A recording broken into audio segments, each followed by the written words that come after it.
Gold, trusted gold buyers. మీరు తాకట్టు పెట్టిన బంగారాన్ని విడిపించి ఈ రోజు ఉన్న మార్కెట్ ధరకు కొనబడును.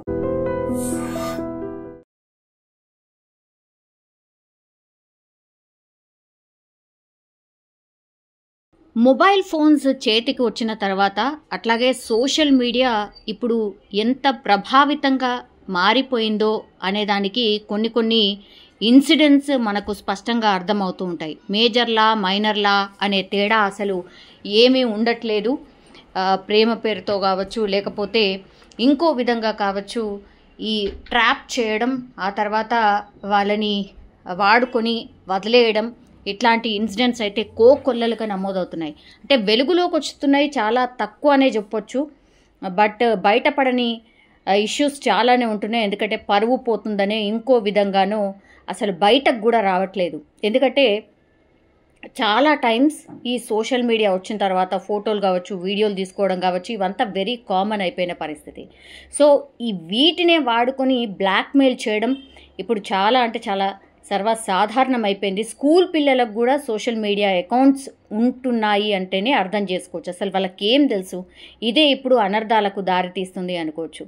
ఈ ఘటన గట్కేసర్కు సంబంధించిన మైనర్ బాలికను ఎట్లా ట్రాప్ చేశాడు ఒక యువకుడు అనేది పోలీసులు ఇప్పుడు కేసు అయితే నమోదు చేశారు. ఎందుకంటే ఆమెను బెదిరించడం, ఆ తర్వాత బ్లాక్మెయిల్ చేయడం, బంగారం తీసుకురమ్మడం, ఆ తర్వాత అది కూడా అక్కడికి కూడా ఆగకుండా మళ్ళా ఇప్పుడు ఎవరినైతే బ్లాక్మెయిల్ చేసిండో వాళ్ళ చెల్లిని కూడా నా వద్దకు తీసుకురా అంటూ ఆ మైనర్ బాలికను వేధించడం ఇప్పుడు కలకలమైతే క్రియేట్ అవుతోంది. ఇది ఘట్కేసర్ పోలీస్ స్టేషన్ పరిధిలో ఔషాపూర్లో జరిగినటువంటి ఘటన. ఘట్కేసర్కు చెందినటువంటి బాలికకు అదే ప్రాంతానికి చెందినటువంటి ఈ అవినాష్ రెడ్డి అనే యువకుడు ఇన్స్టాగ్రామ్లో పరిచయం అయిండు. ఇది కాస్త ప్రేమగా మారిపోయింది. అంటే అది అసలు దీన్ని ప్రేమ అంటారా? ఎందుకంటే మైనర్ బాలిక, తనకి ఏం తెలుసు? జస్ట్ ట్రాప్ అనుకోవచ్చు, ఆకర్షణ అనుకోవచ్చు, అసలు ఏమీ తెలియకుండా అమాయకత్వం అని కూడా అనుకోవచ్చు. సో ఇప్పుడు ఇన్స్టాగ్రామ్లో ఈ అవినాష్ రెడ్డి అనే అతను పరిచయం అయిండు. ఇది కాస్త ప్రేమగా మారింది అనుకుంది. ఆ తర్వాత వారిద్దరు కూడా అప్పుడప్పుడు కలుసుకునేవారు. ఆ తర్వాత కలుసుకున్నప్పుడు ఇద్దరు కలిసి ఫోటోలు కావచ్చు, వీడియోలు కావచ్చు, ఇవన్నీ కూడా తీసుకునేవాళ్ళు. సో అక్కడి వరకు బాగానే ఉంది. కానీ ఈ యువకుడు అసలు ప్రేమ కాదు, అసలు ఏమీ కాదు, ఖచ్చితంగా మోసం చేద్దాము అనుకున్నాడు. కాబట్టి ఇప్పుడు ఈ మైనర్ బాలిక ఎవరైతే ఉన్నారో ఈమె అక్క అన్నమాట, ఈమెతోని ప్రేమాయణం నడిపినట్టుగా చేసి ఆ తర్వాత వెంటనే బ్లాక్మెయిల్ చేయడం స్టార్ట్ చేసిండు. ఏమని?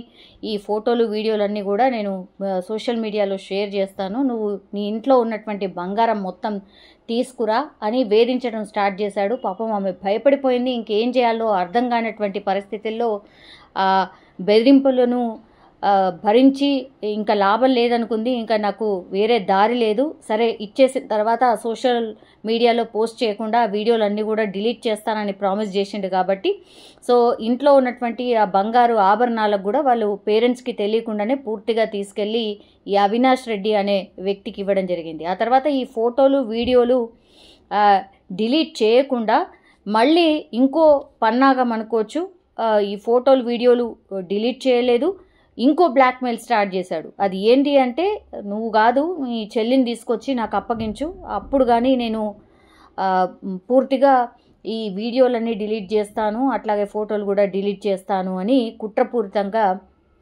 ఆ బాలికను వేధించడం స్టార్ట్ చేశాడు. ఇంకా అసలు ఏమీ అర్థం కాలేదు, పూర్తిగా షాక్లో ఉండిపోయింది. సో అప్పుడు మోసపోయానని గ్రహించింది.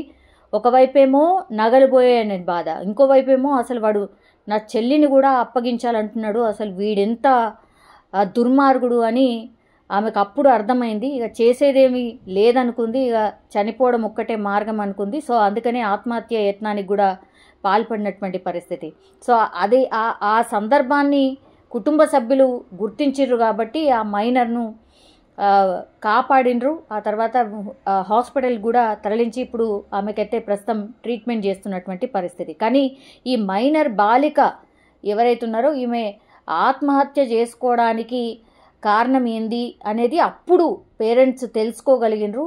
వెంటనే తండ్రి తిరుమల రెడ్డి ఇక పోలీసులకు ఫిర్యాదు చేసిండు. అసలు అవినాష్ రెడ్డి ఎట్లా వాళ్ళ అమ్మాయిని ట్రాప్ చేసిండు, వాళ్ళ ఇంట్లో బంగారం ఎట్లా తీసుకున్నాడు, అట్లా తర్వాత మా ఇంకో కూతురుని కూడా తీసుకురమ్మని బ్లాక్మెయిల్ ఎట్లా చేసిండు, పూర్తిగా ఆధారాలతో సహా పోలీసులకైతే ఫిర్యాదు చేయడం జరిగింది. సో వీటన్నిటి ఆధారంగా పోలీసులు అయితే దర్యాప్తు అయితే స్టార్ట్ చేశారు. కానీ ఎంత ఘోరమైనటువంటి సంఘటన ఒక్కసారి అబ్జర్వ్ చేయండి. అంటే మైనర్స్ ఎంత ఈజీగా ట్రాప్లో పడిపోతున్నారు. అట్లాగే సోషల్ మీడియా అనర్థాలకే దారితీస్తుంది, కానీ దానివల్ల అసలు ఎట్లాంటి ఉపయోగం లేదు అనేటువంటిది ఎంత స్పష్టమవుతోంది ఈ ఇన్సిడెంట్తో అనేది కూడా అర్థం చేసుకోవాల్సిన అవసరం ఉంది. ఈ వీడియో ఆర్ ఈ ఇన్సిడెంట్ చూసిన తర్వాత అయినా సరే మైనర్ బాలికలు ఎవరైనా ఇట్లాంటి ట్రాప్లో ఇలా మిమ్మల్ని ఎవరైనా వేధిస్తున్నా సరే దయచేసి భయపడకుండా మీ పేరెంట్స్ కన్నా చెప్పండి. పేరెంట్స్ లేకపోతే మీకు క్లోజ్గా ఉన్నటువంటి వాళ్ళు ఎవరితోనైనా షేర్ చేసుకోండి.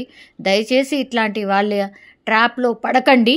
ఎందుకంటే మీకు తెలియకుండా ఇట్లాంటి ట్రాప్లో పడిపోతున్నారు, ఆ తర్వాత జీవితాలని అక్కడనే ముగించేసుకుంటున్నారు. కాబట్టి ఇది ఒక మెసేజ్ అనుకోండి. ఈ ఇన్సిడెంట్ ద్వారా అయినా ఎవరైనా ఇట్లాంటి దాంట్లో ఉంటే మాత్రం దయచేసి బయట పడండి అనేది మాత్రం పోలీసులు కూడా చెప్తున్నటువంటి మాట. నిజంగా ప్రస్తుతం ఉన్నటువంటి సమాజం దేనికి ప్రయారిటీ ఇస్తుంది?